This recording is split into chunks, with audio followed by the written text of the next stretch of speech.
हम लोगों ने एकदम एंट्री दे दी। अब हमें क्या पता था भाई कि इसके पीछे भी एक दरवाज़ा है, वहाँ से भी कोई आ जा सकता है।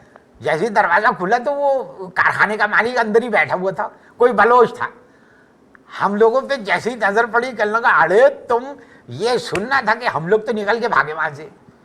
पीर को पकड़ लिया उन्होंने, वो चाबी वाला जो था, उस चाबी वाले को पकड़ लिया और चाबी के गुच्छे से बहुत धुलाई करिए, बहुत धुलाई करिए, बहुत धुलाई करिए कि 14 तबक रसोन हो गए। इस किस्म का आदमी था वो कि अगर अब्बा हत्ते चढ़ जाते तो मैं यकीन था कि वो सरिया निकाल लेता अब्बा का। चले आप लोग फूट गए वहाँ से, वो बिलोची कारखाना निकला, पीर साहब की पिटाई, फिर आप लोगों ने क्या किया? इसके बाद हमने एक आदमी को घेरा, अब्बा मियाँ ने एक आदमी को घेरा पार्टनरशिप के अंदर, एक कारखाना खोलने के लिए, जूतों का कारखाना बनाने के लिए हमने पार्टनरशिप करी। अब पार्टनरशिप के अंदर जो थी वो हमारे अब्बा ने जो शराइत रखी थी वो बड़ी मजे की। नहीं तो उनके पास जगह थी? मैं बता रहा हूँ ना, सारी बात बता रहा हूँ। उनके पास जगह भी थी, इनके पास पैसा भी था, मगर अकल नहीं थी इनके पास। हमारे पास जगह भी नहीं थी, पैसा भी नहीं था, मगर अकल थी। ठीक है, अब्बा ने एक ऐसा कॉन्ट्रैक्ट डिजाइन करा, ऐसा कॉन्ट्रैक्ट बनाया जो पार्टनर के खानदान वालों की भी समझ में नहीं आया। इन्होंने क्या करा कि राब्ता करा एक वकील से। अब अब्बा को पड़ गई भिनक।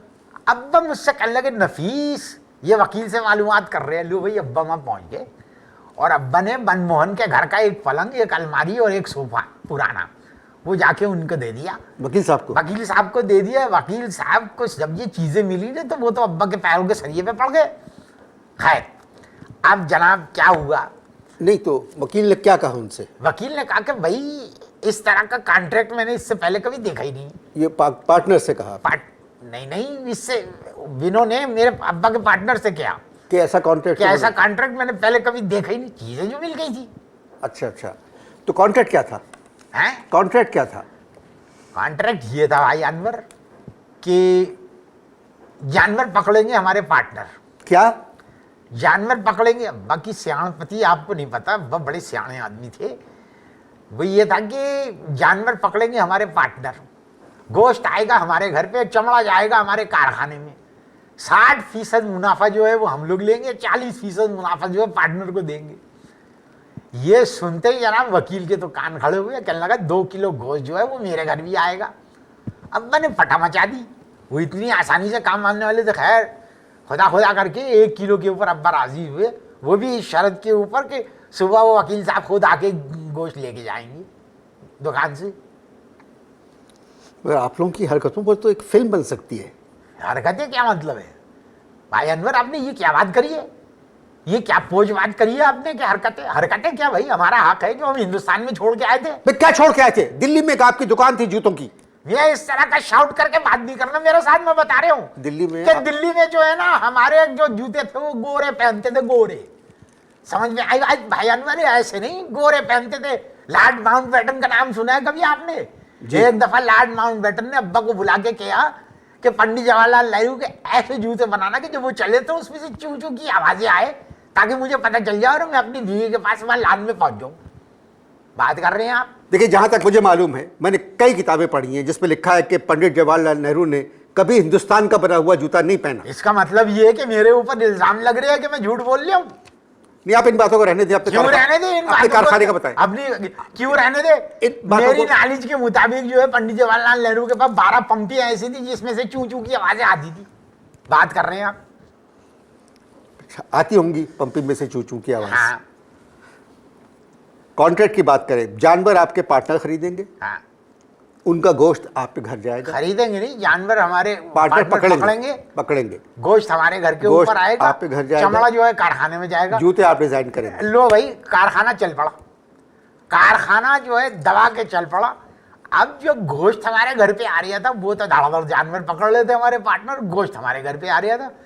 जबकि एक दिन अब्बा ने गोश्त की ढेरी देखी, कहने लगे मियाँ बेटा नफीस। मैंने कहा जी अब्बा। कहने लगे बेटा मेरा दिमाग काम कर रहा है इस बात पे कि हमको एक गोश्त की दुकान भी खोल लेनी चाहिए। लो भाई, गुरु बंदर के ऊपर खबर मिली कि एक दुकान खाली है, वो हमने ले ली। दुकान पे कब्जा किया या खरीद? कब्जा नहीं किया, पेमेंट करी। इस तरह की बातें ना करें आप, चोर चक्के नहीं है, चोर चक्के नहीं है। समझ में आई बात? वहां पर खोकर आए थे, यहाँ पर तो हासिल तो करना था ना हमें। तो दुकान किस तरह आपने खरीदी? बता रहे ना, पेमेंट करके खरीदी, मगर पाव पेमेंट की। अल्लाह झूठ ना बुलवाए, पाव पेमेंट करी और बाकी जो पैसे थे वो एडजस्ट करे हमने गोश्त में, क्योंकि उनके घर पे गोश्त जा रहा था हमारा, तो बस वो गोश्त जाता रहा, वो काम चलता रहा। अब इधर क्या हुआ कि गोश्त की दुकान भी चल पड़ी और कारखाना भी चल पड़ा, दोनों जगह से आमदनी हो रही थी। आपके पार्टनर जो बने थे कॉन्ट्रैक्ट के जरिए वो खुश थे?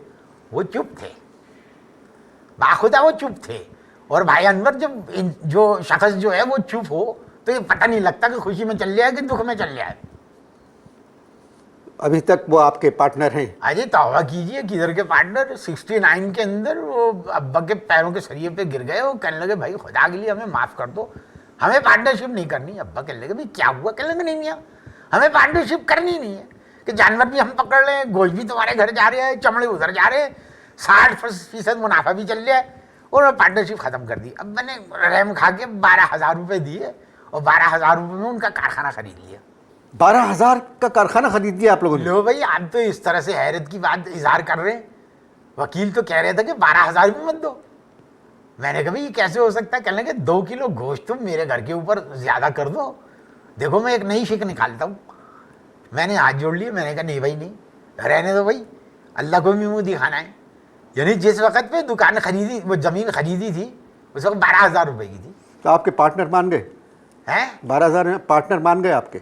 हाँ मान गए। मानने के बाद वो मेरे अब्बा को दरवाज़ा समझ के पहले तो इन्होंने पुल करा, इसके बाद इन्होंने पुश करा।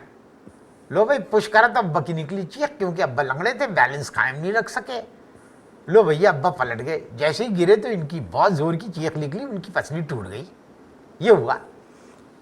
तो मतलब जब उनकी पसली टूटी ना, सुने ना मैं बता रही हूँ ना, पसली टूटी तो ये हमारा तो खून खोल गया खून।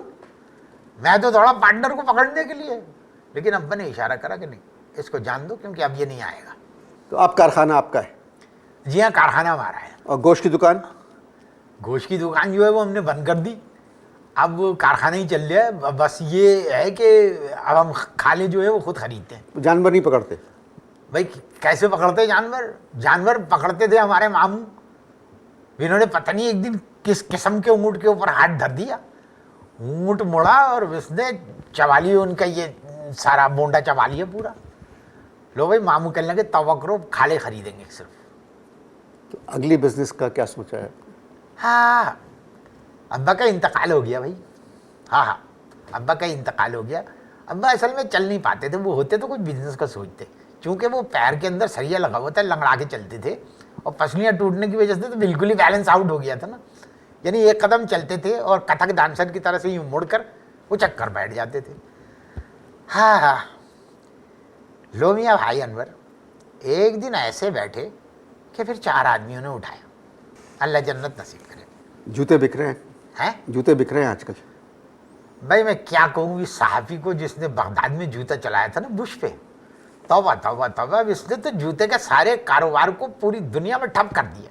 क्या मतलब? भाई ये देखिए, अब लोग पहनने के लिए जूते नहीं मांगते, अब वो कहते मारने के लिए जूते चाहिए, वो भी 10 नंबर के, और सिंगल पैर चाहिए, 2 भी नहीं लेते। एक सरफिरा तो कहने लगा इसके तलवे में स्टील लगवा के दो। ये तो आप दूसरे मुल्कों की बात कर रहे अरे हैं ना? तो दूसरे मुल्कों में जो कुछ हो रहा है बाद में हमारे यहाँ भी तो होता है कि नहीं होता है?